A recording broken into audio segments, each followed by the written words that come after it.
Voilà, aujourd'hui un conseil pour faire quelque chose avec votre colère. La colère, c'est une énergie qui est nécessaire puisqu'elle fait partie des émotions. Mais quelquefois, quand il y a trop de colère ou trop de colère emmagasinée qui n'ont pas été exprimées, beaucoup de troubles peuvent être présents, soit physiquement, soit émotionnellement, et surtout, il suffit de très peu pour que tout explose. Alors aujourd'hui, je vais vous donner un petit conseil, une petite astuce pour pouvoir vous poser dans un moment de colère.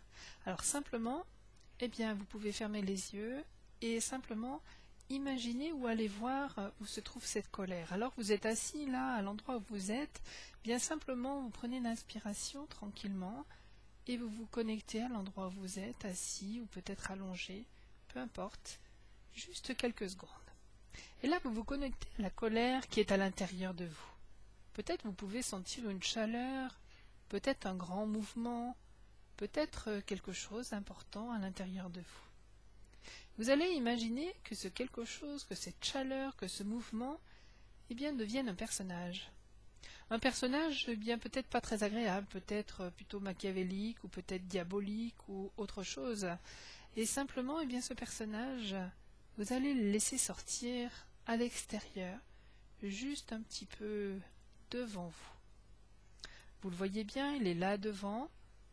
Et puis imaginez simplement comme un rideau qui tombe sur ce personnage, comme une toile, comme un voile. Simplement, il est recouvert. Et là, vous allez prendre votre inspiration et vous allez souffler très fort.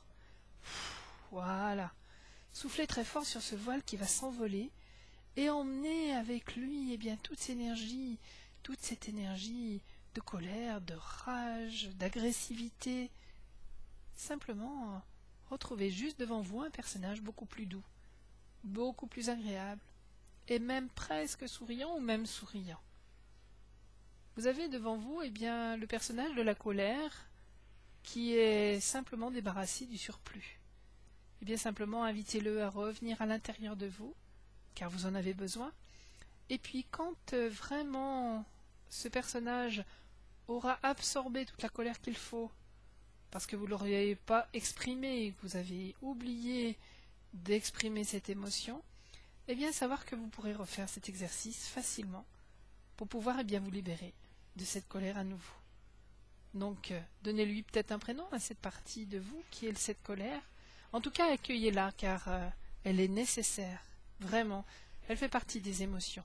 Aujourd'hui, vous avez juste à apprendre à les accueillir, vos émotions.